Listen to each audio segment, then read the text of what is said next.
Weddings, the ultimate celebration of love, unity, and the temperature of the complimentary bread rolls. We've gathered the most baffling, entitled, and utterly ridiculous complaints ever lodged at a wedding. These are the stories of people who looked at a sacred union of two souls and thought, how can I make this about my seat at the table? Get ready, because you're about to hear 55 of the dumbest complaints ever made about weddings. 1. A groomsman complained that the other groomsmen were too tall. He was 5'7", and the rest of the party were all over 6 feet. He claimed that standing next to them in the wedding photos made him look diminutive and statistically insignificant. He actually suggested to the photographer that they shoot all the group photos with him standing on a box, or with the other groomsmen standing in a ditch. His ego was more fragile than the wedding cake. 2. During the bouquet toss, one guest refused to participate, then complained to anyone who would listen that the tradition itself is archaic and deeply offensive. She argued that it pits single women against each other in a humiliating gladiatorial contest for a floral trophy. She wasn't just abstaining, she was trying to organize a boycott on the spot, urging others to stand in solidarity against matrimonial peer pressure. It wasn't a game to her, it was a violation of her rights. 3. Imagine complaining that you were seated at a table with complete strangers. A woman actually did this, pulling the bride aside during the reception to express her disappointment. The bride gently explained that, well, that's kind of the point. It's called mingling, meeting new people from the other side of the family. The guest was not having it, suggesting that for the next time, the couple should provide detailed biographies of all tablemates in advance so she could properly prepare for small talk. Yes, next time. What was she thinking when she said that? 4. A destination wedding in Hawaii received a formal complaint because the ocean was too loud during the ceremony.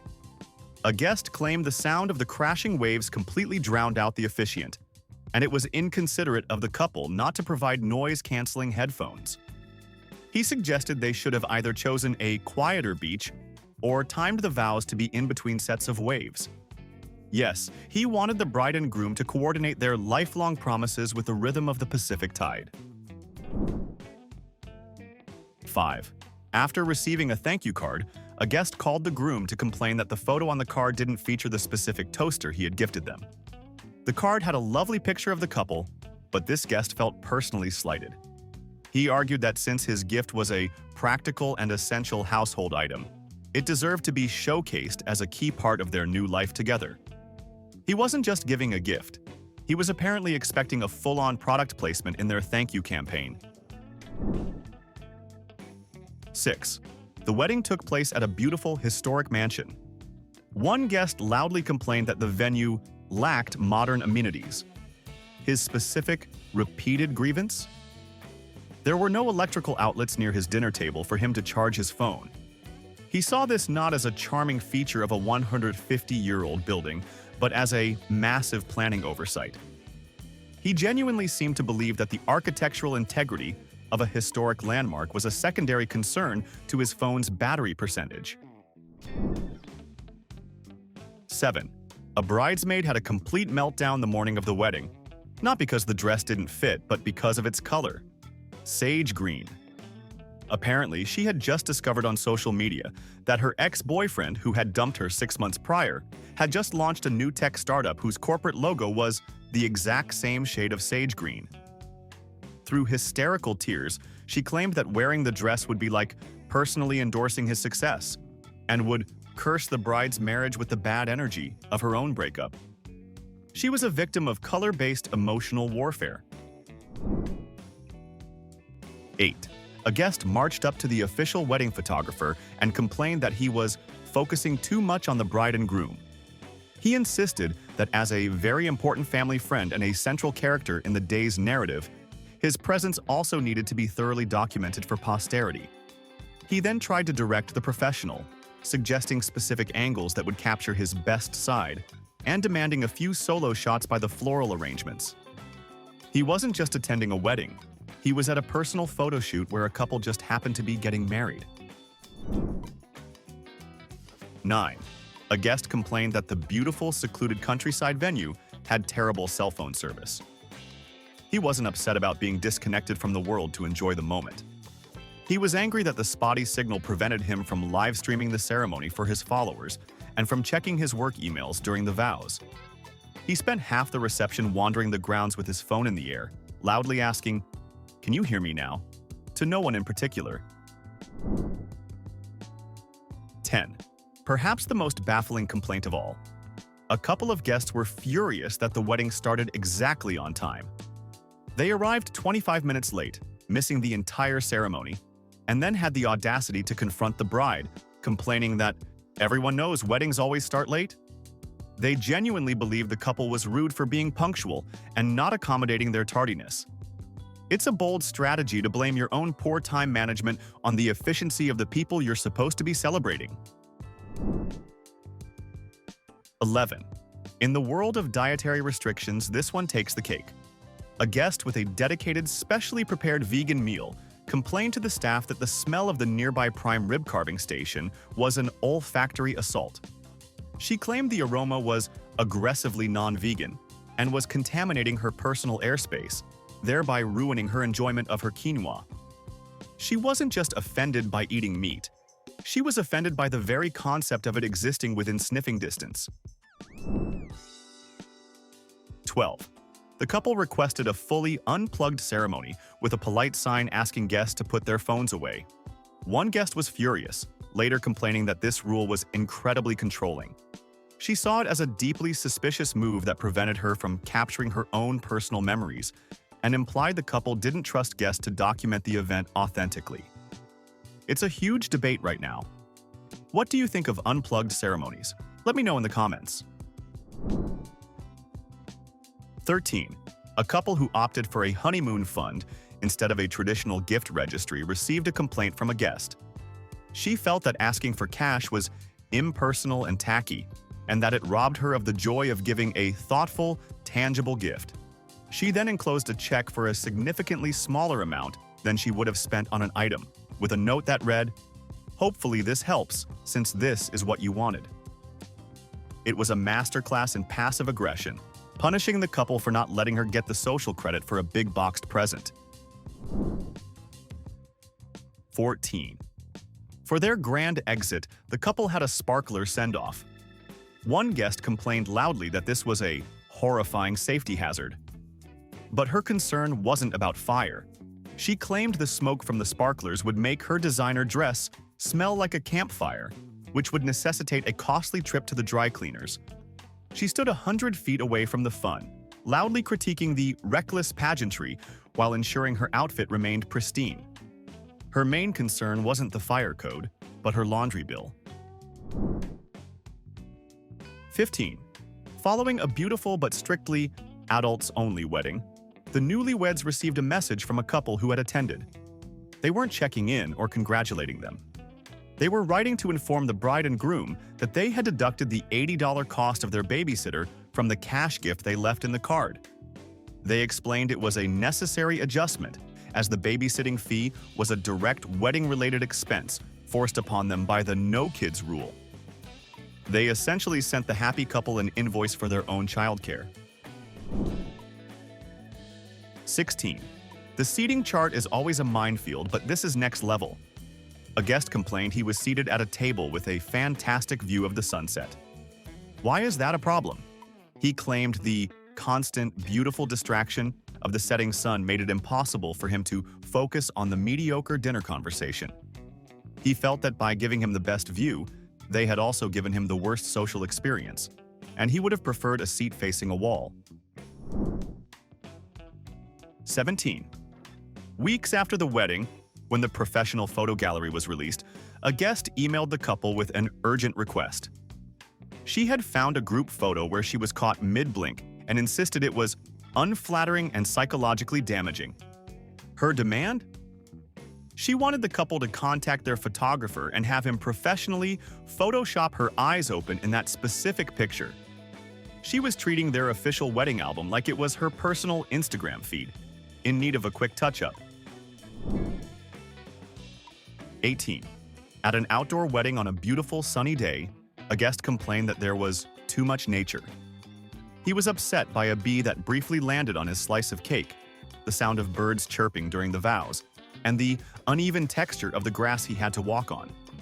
He told the groom that for the amount of money they spent, they should have been able to control the local ecosystem a bit better. 19. A guest who broke up with her +1 a week after the wedding emailed the bride with an urgent demand. She insisted that before posting any photos on social media, the bride must meticulously go through the entire gallery and either delete or Photoshop her ex-boyfriend out of every single shot.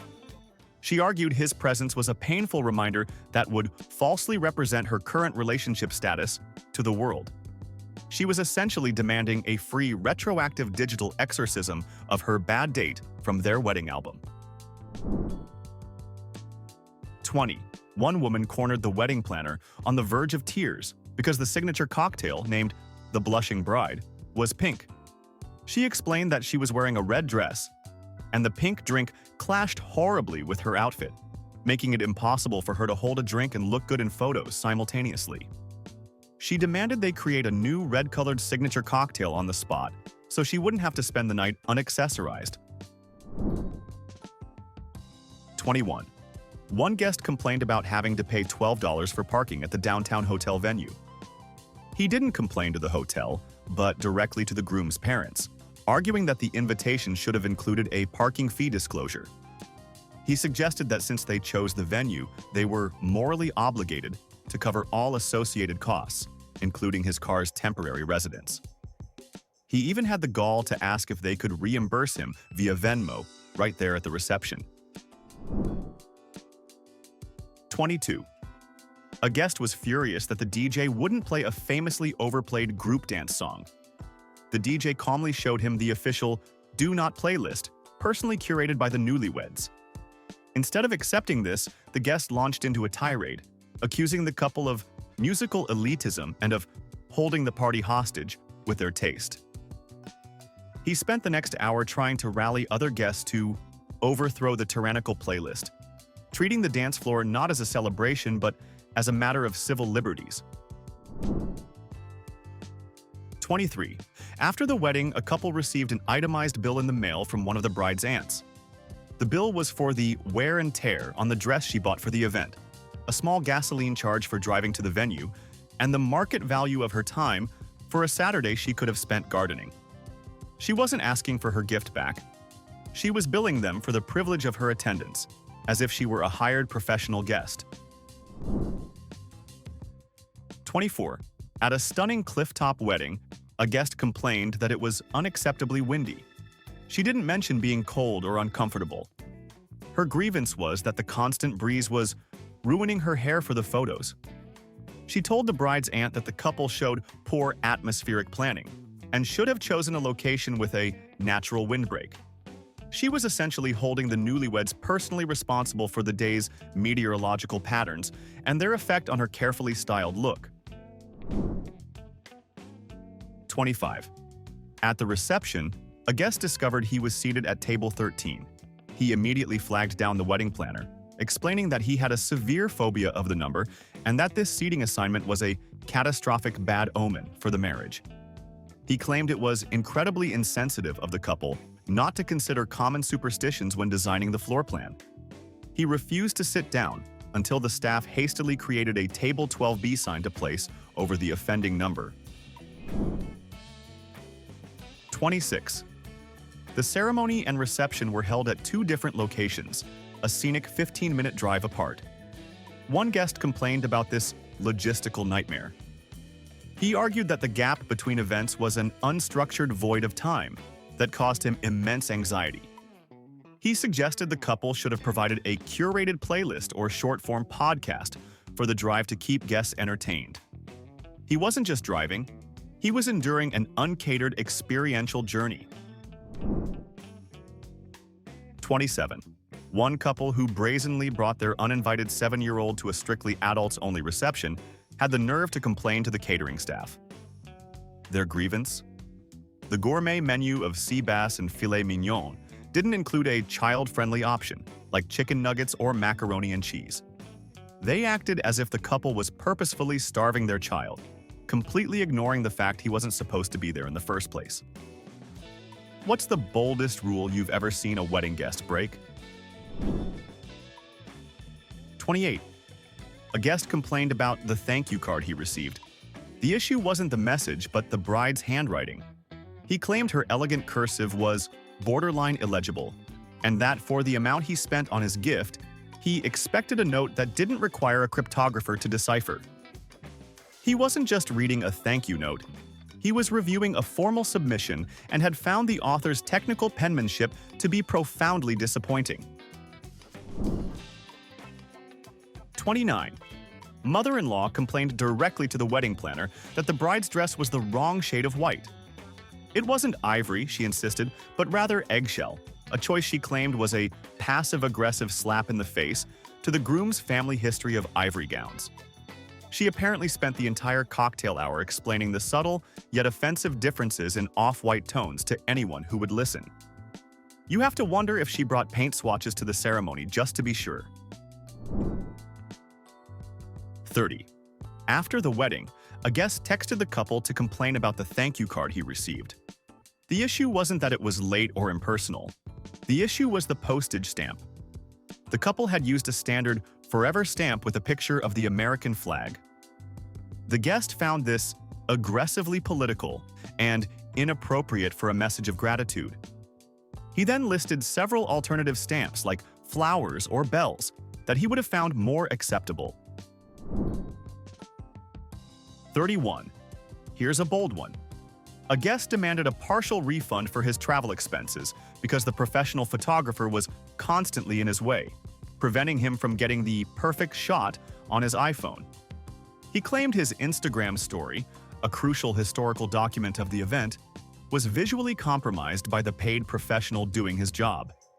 He even suggested the couple should have roped off a phone-only photography zone for serious amateurs like himself. Have you ever seen a wedding guest act like they were the official event photographer? 32. The father of the bride gave a lovely, heartfelt speech. Immediately after, the bride's uncle stormed up to the groom, furious that he wasn't also given a slot to speak. He claimed that as a senior family figure, his wisdom was essential. He had apparently prepared a 10-page, hilarious yet poignant monologue and felt that by not being asked to perform it, his role in the family had been publicly diminished. He wasn't just a guest, he was an unbooked keynote speaker who felt his genius was being silenced. 33. In a stunning display of unsolicited creative direction, a guest approached the groom to offer some constructive feedback on the ceremony. His complaint? The couple's handwritten vows were a little cliché. He critiqued their heartfelt promises for their over-reliance on classic romantic tropes, and for lacking a compelling emotional arc. He wasn't being mean, he explained. He was just offering notes as someone with a strong sense of narrative. He even offered to help them workshop some better lines if they ever decided to renew their vows in the future.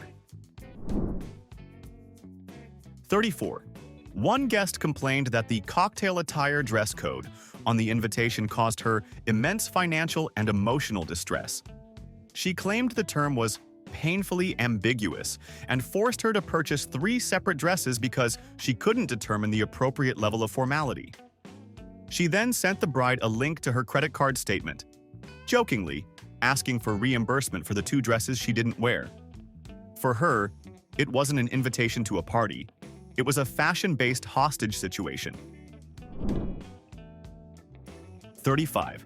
A guest at an outdoor summer wedding complained that the complimentary paper fans left on each seat were ineffective and aesthetically displeasing. She approached the wedding planner with a detailed critique of the fans' subpar cardstock and uninspired floral print. She then suggested that for a truly high-end event, the couple should have invested in personal, battery-operated misting devices for each of the 150 guests. She wasn't just hot, she was personally offended by the low-tech cooling solution. 36. A guest complained to the bride's father that the wedding favors, small, custom-made jars of local honey, were irresponsibly sourced. He wasn't an activist. He was a self-proclaimed honey connoisseur. He argued that the nectar source, likely a mix of clover and wildflower, produced a pedestrian and overly floral flavor profile. He felt the couple should have opted for a more complex, single-origin honey, like Manuka or Tupelo, and that this choice reflected poorly on their overall taste and commitment to quality. He was basically a honey snob trying to ruin a sweet gesture. 37. A guest who was given a +1 but came alone complained that the empty seat next to him was a depressing monument to his solitude. He argued that seeing the extra place setting all night was a constant nagging reminder of his recent breakup. He then asked the waitstaff to completely remove the chair and tableware so he wouldn't have to stare into the abyss. 38. A guest complained to the maid of honor that the custom wedding hashtag was too long and complicated. The hashtag, something like Minam Meet the Millers 2024, was apparently too taxing for her to type correctly into Instagram. She claimed she tried 3 times, failed, and thus was unfairly excluded from the digital celebration. She insisted her inability to post photos with the proper tag significantly cheapened her overall wedding experience. 39. A guest left a 1-star review for the wedding caterer because the cake slices were square, not triangular wedges, but square. He wrote that this unconventional geometry ruined the structural integrity and aesthetic flow of his dessert experience. He claimed the corners were too aggressive for such a joyous occasion, and that it felt more like he was eating a corporate brownie than a piece of wedding cake. This wasn't just a preference. This was a mathematical and spiritual betrayal by a pastry chef. 40. A guest at a garden wedding complained that the butterflies from the ceremonial release were deliberately avoiding him. He insisted the insects had been professionally trained to maintain a 6-foot no-fly zone around his body at all times. He formally accused the newlyweds of orchestrating this lepidopterological snub to publicly shame his repellent aura, and demanded compensation for the emotional distress of being actively shunned by a swarm of monarchs. 41. The couple offered an open bar for beer and wine, but a cash bar for hard liquor. One guest loudly described this sensible financial choice to the bartender as creating a 2-tiered social system designed to oppress the spirited. He argued that by making him pay for his whiskey, the couple was essentially putting a price on true celebration and implying that beer drinkers were more valued guests. He was the Che Guevara of the cocktail hour, trying to incite a proletariat uprising against the tyranny of a limited bar menu. 42. One guest complained that the couple's first dance song, Make You Feel My Love by Adele, was unbelievably depressing and set a somber tone for the whole evening. He told the father of the bride that a first dance should be upbeat, something you can really bop to, and that this choice made him question the couple's entire emotional foundation. He was basically a music critic who thought a wedding should have the same vibe as a spin class. What's the cringiest first dance song you've ever witnessed? 43. The wedding took place on a Friday afternoon, a popular choice for many venues. A guest complained directly to the bride's mother that this forced him to use one of his extremely valuable paid vacation days. He then suggested that, in light of this significant personal and financial sacrifice, his wedding gift should be considered doubly generous. He essentially framed his gift not as a token of affection, but as a net financial transaction where his PTO was a significant down payment. 44. Instead of a traditional wedding cake, the couple had a trendy dessert bar with cupcakes, donuts, and macarons. A guest complained she felt cheated out of the quintessential wedding cake experience. She argued the lack of a formal cake-cutting ceremony was a glaring omission that disrupted the event's entire narrative flow. Her complaint was wrapped in the language of tradition, but it was purely a grievance of the digital age. A perfectly curated wedding experience had just ruined her content strategy for Instagram. 45. One guest spent the entire reception fixing things with a weary sigh, straightening centerpieces, refolding napkins, and even trying to adjust the bride's train uninvited. She later complained to her table mates, with a look of profound responsibility, that the couple's wedding planner had missed so many crucial details, and it was a good thing she was there to pick up the slack. Her complaint was a backhanded critique, framing her own obnoxious meddling as a heroic intervention to save the event from amateurism. 46. At the end of the night, a guest complained that the complimentary valet service took 10 minutes to retrieve his car. He described this perfectly normal wait as a catastrophic logistical failure that tarnished the entire memory of the evening. He told the groom it was unacceptable and that for a high-class event, the valet should have been able to anticipate his departure. He genuinely believed his personal timeline was so important that the valet team should have had his car running, as if he were a head of state leaving a summit. 47. A groom's uncle complained that the best man's speech was too sincere. The speech was genuinely moving, but the uncle felt a best man's duty was to deliver a lighthearted roast, not an emotional deep dive. He described the personal tribute as uncomfortably intimate and more suited for a therapist's couch. He was genuinely annoyed that being forced to witness a moment of profound friendship had sucked all the fun out of the room before the heavy drinking could even properly begin. 48. A guest pulled the bride aside during the reception to complain that the bartender was overpouring the drinks. She wasn't concerned about people getting too drunk. She was angry because the strong drinks were ruining the subtle flavor profile of the expensive gin she preferred. She demanded the bartender be retrained on the spot to pour a more balanced, respectable gin and tonic, turning the open bar into her own personal mixology class. 49. At a wedding with a fully stocked open bar, a guest complained to the bartender that they didn't have his preferred brand of obscure, small-batch, artisanal vodka. It was a brand distilled only under a full moon in a remote part of Oregon.